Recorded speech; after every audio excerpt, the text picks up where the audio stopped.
Good morning, Elissa. Good morning, Julie. See you here today. Yes. So we're going to have a conversation. Well, like we usually do, right? We usually do. Do you want to start with self-introduction? Sure. I'm Dr. Elissa Mendenhall, and I've been practicing in the field of brain health and mental health for the last 15 years at the Amen Clinic in Walnut Creek, California. And I'm the founder and director of the Amenda Clinic in Portland, Oregon, which is an integrative mental health clinic established in 2012. I've also served as a professor of integrative pharmacology at the National University of Naturopathic Medicine. And I've supervised several physician residencies for integrative mental health. And I first collaborated with Dr. Brush here today in 2003 when we did research together in the immunological function on blends of botanical herbs. Research published in 2006 in the Journal of Phytotherapy Research. And so today we are circling back to our original roots to talk about coronavirus, COVID, and immunological function care. Absolutely correct. We've known each other for 20 years now, which is kind of amazing. Yeah. So we went to school together at National College of Naturopathic Medicine. It's now National University of Natural Medicine in Portland, Oregon. And I was also in practice in Oregon for the last 15 years or so. I started with a primary care focus, and then over time began to focus more on mental health. I have had private practices in both Oregon and Hawaii, and most recently I was the medical director of the exclusive Hawaii on the Big Island, a holistic non-12-step addiction and eating order residential treatment center. It's a mouthful. So I am also working for Amen Clinics at the Los Angeles location, which is in Encino, California. And there I provide brain health care and functional medicine. And it's kind of cool because Elissa, you and I have been collaborating on cases for literally the last 15 years, ever since we graduated from medical school. Very true. And now we get to collaborate on the biggest story of 2020. Very true. Coronavirus. Yes. Coronavirus. So, and we have so much that we can talk about. I think that it's really dramatic when I just read the other day, according to Thomas Frieden, former director of the CDC, COVID-19 is now the number 3 cause of death in the United States. Behind, what are the first 2? Heart disease and cancer. So you're right, it's definitely the biggest story of 2020 and probably will be of 2021 as well. It's here to stay, it looks like. And it's definitely impacting all of our lives and definitely our medical practices. Absolutely. And Time Magazine came out with an article on August 21st that talked about what we're now seeing as the long-term sequelae of COVID infections. So this is the kind of second punch of the 1-2 punch of coronavirus infections, and we're seeing what that looks like, and also seeing that a lot affects the nervous system and the brain specifically. So we are also here today to talk about the effects of what we at the Amen Clinics are calling COVID brain, and what that looks like, and what the research has shown in terms of things that might potentially be useful for both the infection and the long-term sequelae. So they call them, in England, they call them the long haulers, the people who have been Yes, I saw that. Periods of time and are still weeks to months later not feeling themselves. Yep, still not feeling right, absolutely. Yeah. And I think that, in case people don't know, as naturopathic doctors, we have a lot of training in how to support immunity, how to, I think a lot of our focus is also prevention. So I think that's one reason why we want to talk about what people can do. This is not something just to be scared of, but, how can we take action to protect ourselves from poor outcomes? And then how can we protect our systems if we do get COVID? How do we come out of this, looking or as healthy as possible? Mm-hmm. So maybe just...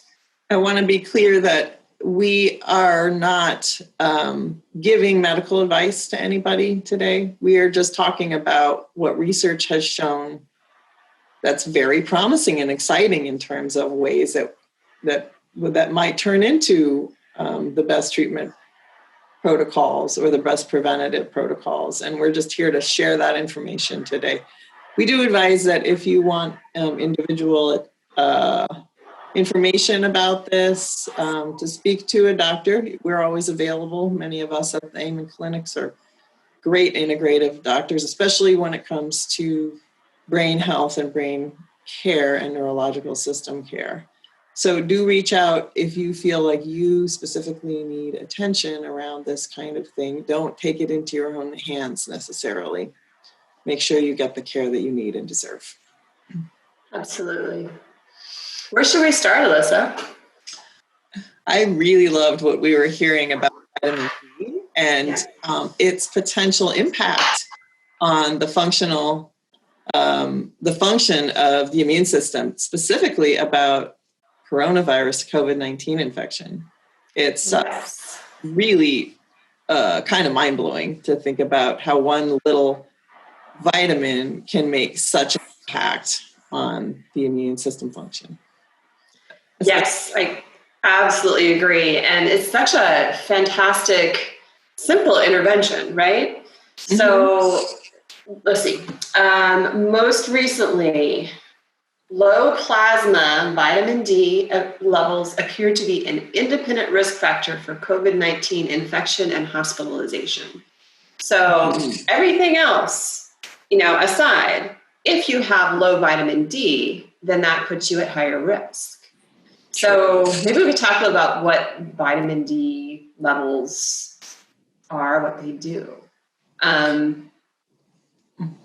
So vitamin D levels can be checked, by a simple blood test.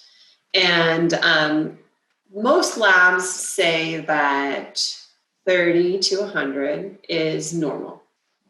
And I usually tell my patients that's not really optimal. So I think at Amen Clinic, we have a pretty standard, which is 60 to 80 is optimal. Is that usually what you're telling patients as well? Especially this year, yes. Especially this year, right? Because we want to make sure people are in that optimal range. We know that's really good for mood too. It's very supportive for mood. Low vitamin D levels have been associated with depression. Mm-hmm. So it's supportive for mood and then fantastic for immunity. Mm-hmm.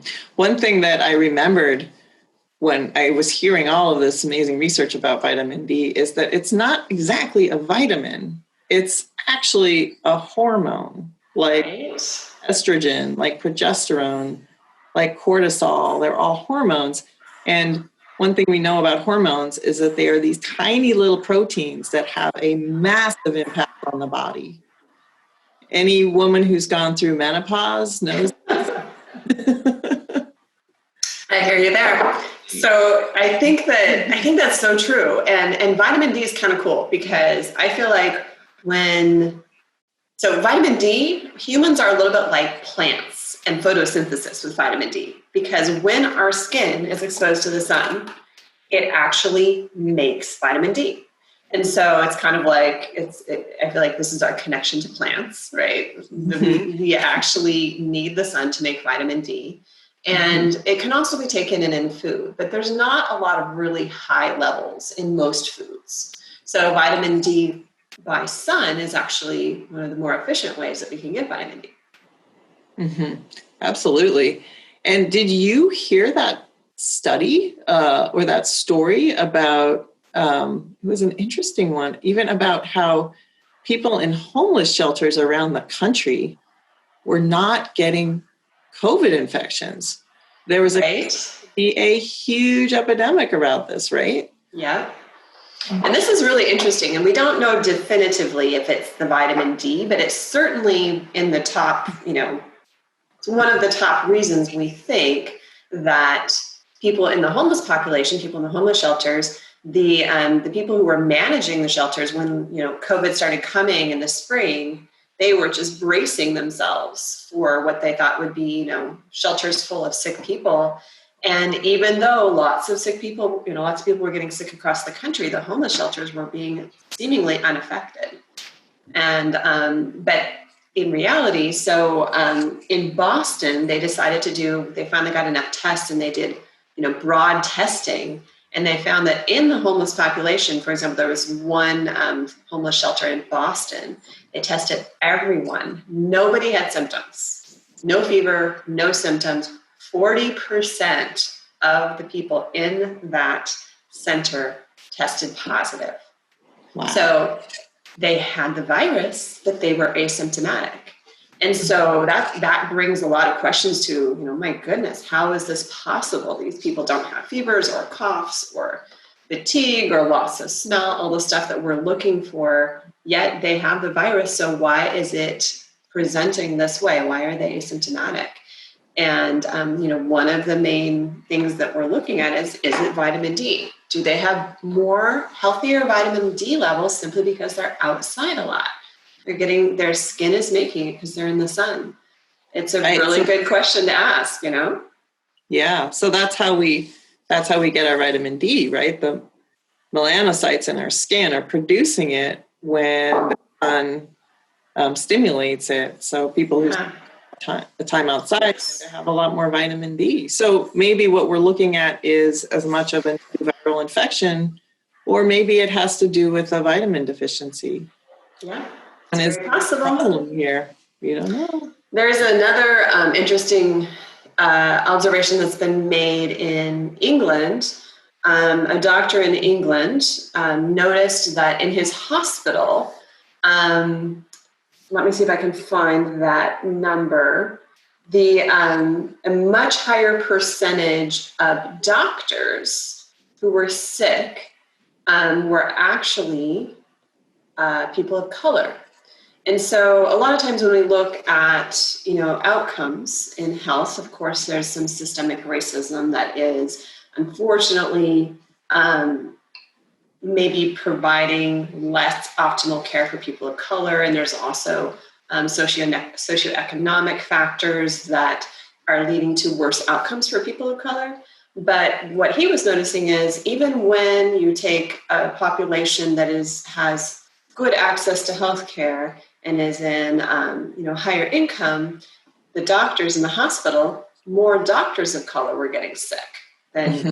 And he thought, well, wait a second, we've sort of taken out the socioeconomic or the potential race piece, and yet this is happening. And so he started looking closer and said, maybe this is because of vitamin D deficiency. And the reason being, people with darker skin actually need a lot more sun to have healthy vitamin D levels.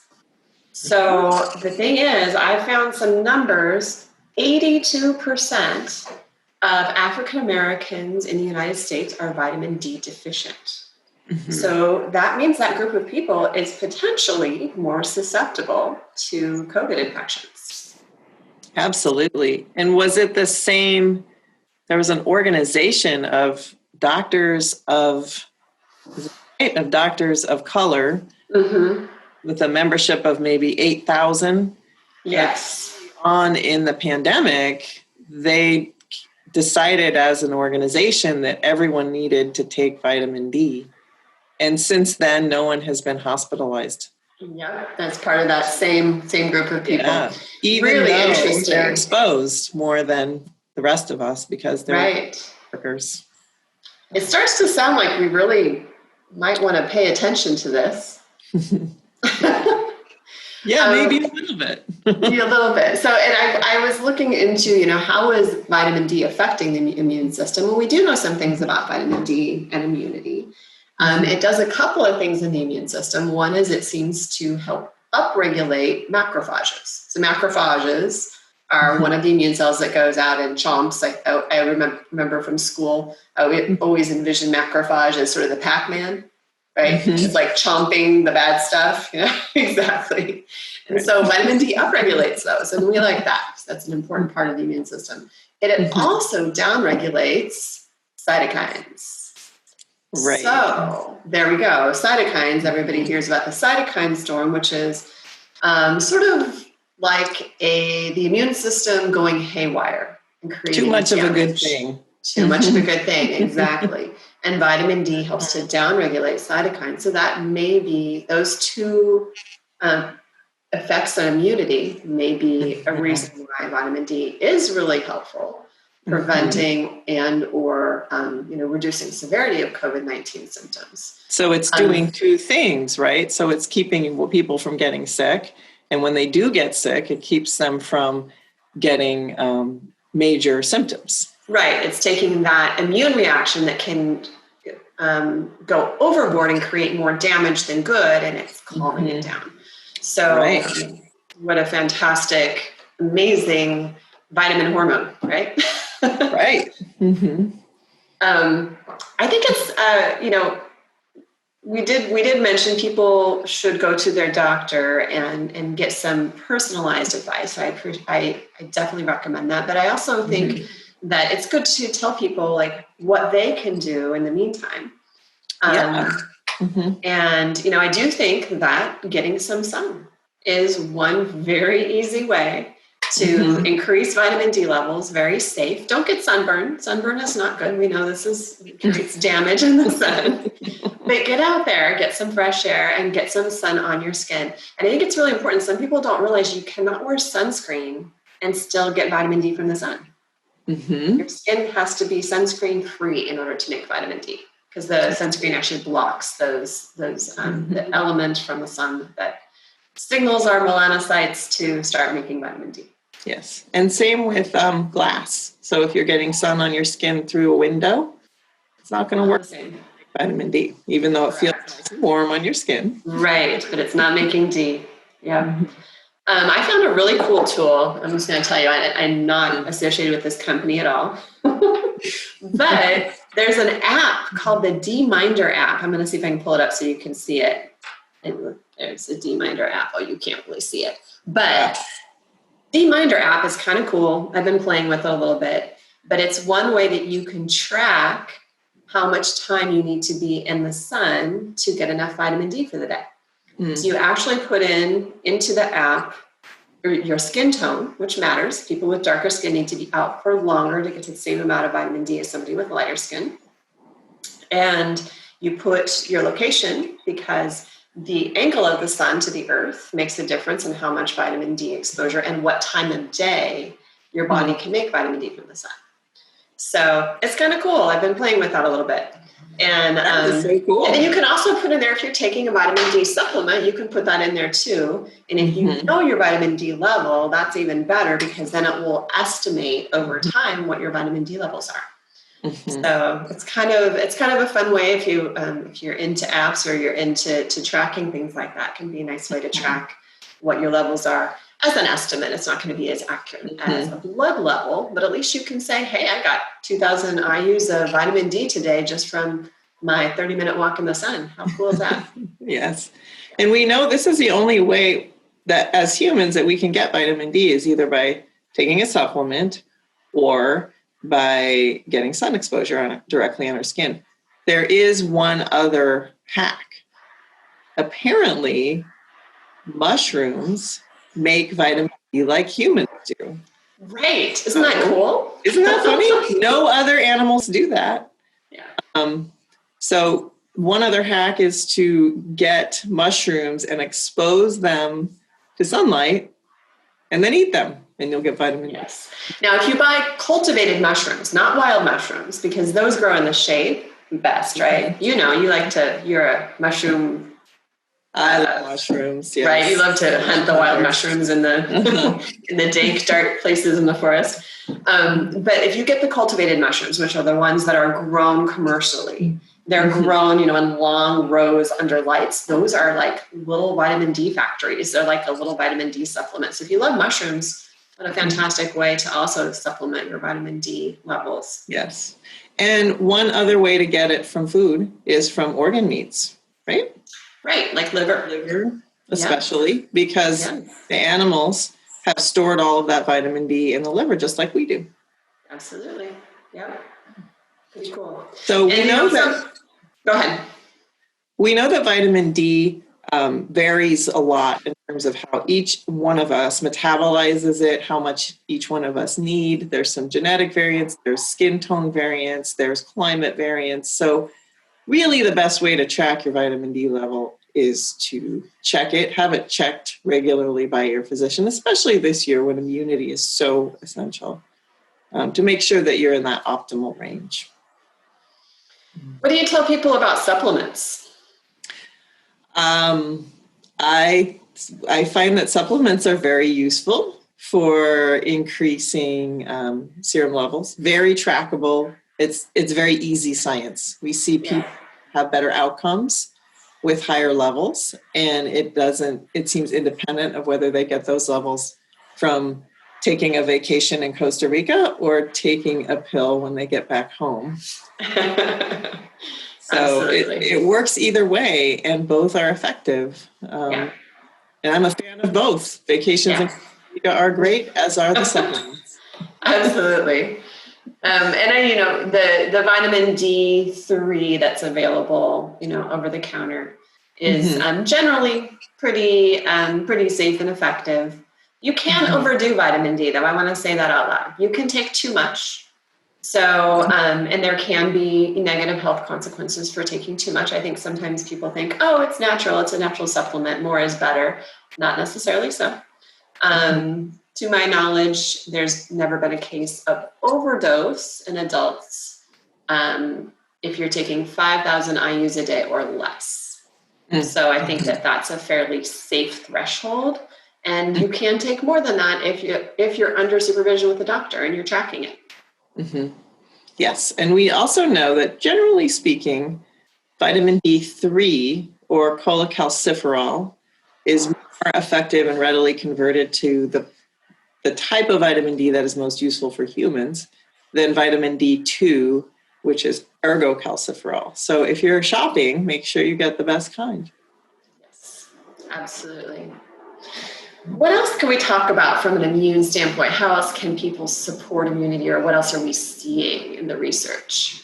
Well, I saw an interesting headline when I was reading my medical research the other day, and it said, endogenous deficiency, this is very sciencey, endogenous deficiency of glutathione is the most cause of serious manifestations and death in COVID-19 patients. Yeah. May 28th in the ACS Infectious Diseases Journal. And so what does that mean? What does endogenous deficiency mean? What is glutathione? Why all the flap about it, right? And glutathione, my understanding of glutathione is one of the most powerful antioxidants in the body, right? Mm-hmm.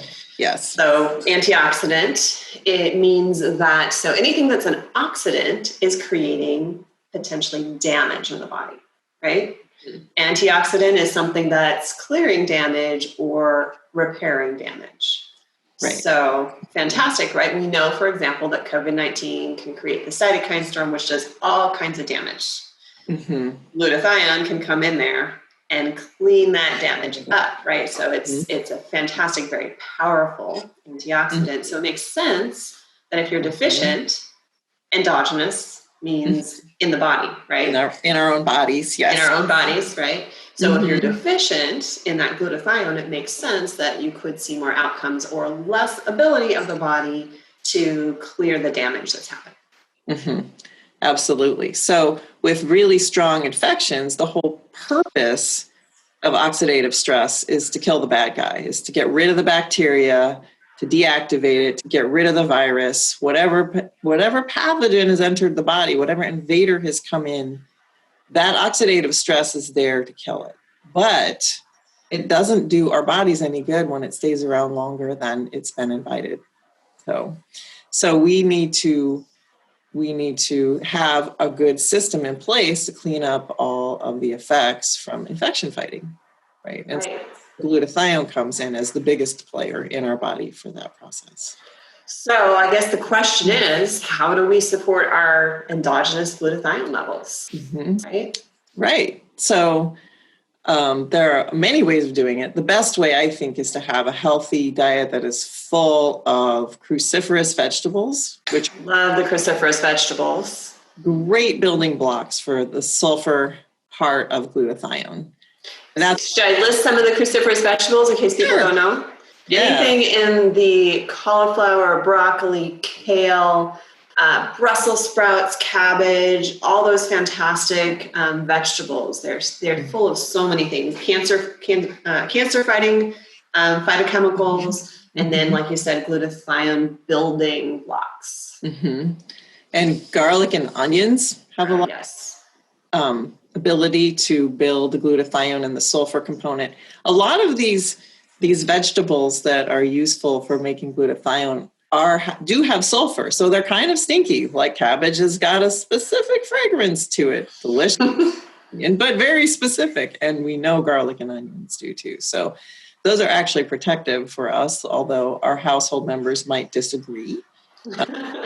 Useful for our immune systems to have those in our diet. Absolutely.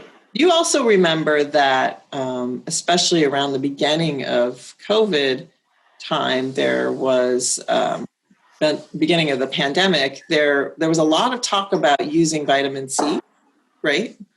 Yeah, absolutely. And part of the reason of that is because it increases our own glutathione. True. Vitamin C, I think, is an antioxidant in itself as well, right? Yeah. And then it's a building block for glutathione. And like vitamin D, it has multiple ways that it can be supportive during coronavirus infection. Absolutely true. Absolutely. So, and it's another one that is, it's vitamin C. It's a lot of fresh fruits, and some fresh vegetables are really high in vitamin C. So again, going back to healthy fruits and vegetables to really support immunity. Yes, exactly. So everything from strawberries to spinach to peppers. To peppers. Yeah, spicy peppers. The more spicy ones have more vitamin C in them. Tomatoes, citrus fruits. Yeah, absolutely. Yeah. And we have also seen in the research that when somebody in the hospital is given glutathione, they have better outcomes. They have less likely to have respiratory events. And in fact, taking glutathione in a few cases has been shown to stop people in respiratory distress and reverse that altogether. So they become more stable and don't have to go on a ventilator. And in the hospital, are they giving people like glutathione as a supplement?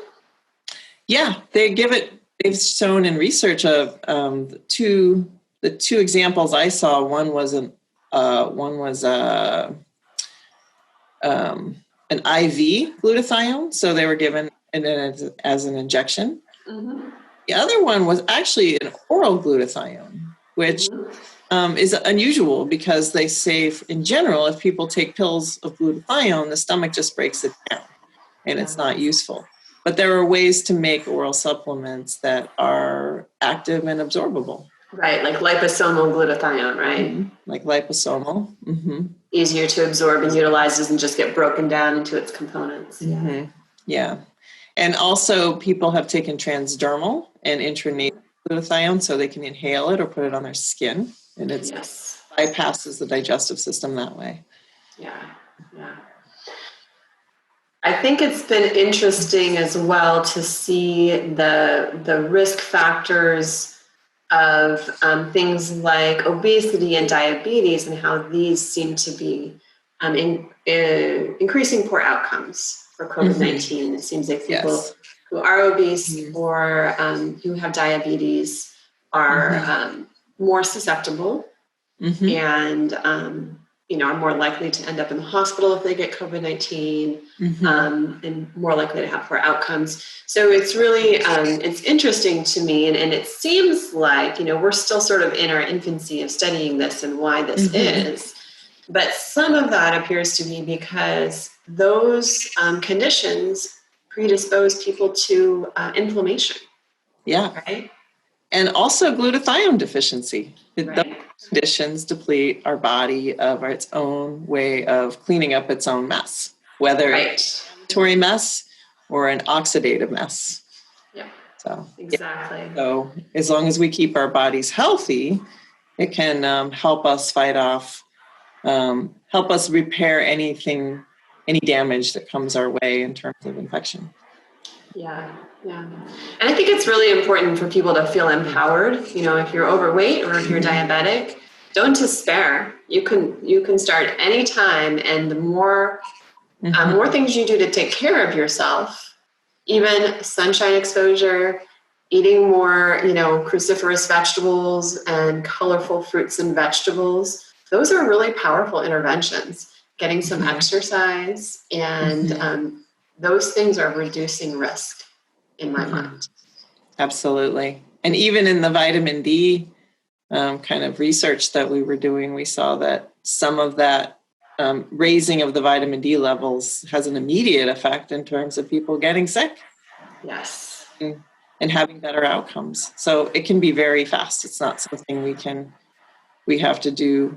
Some of these things take time to reverse, and some of them can go into place very quickly.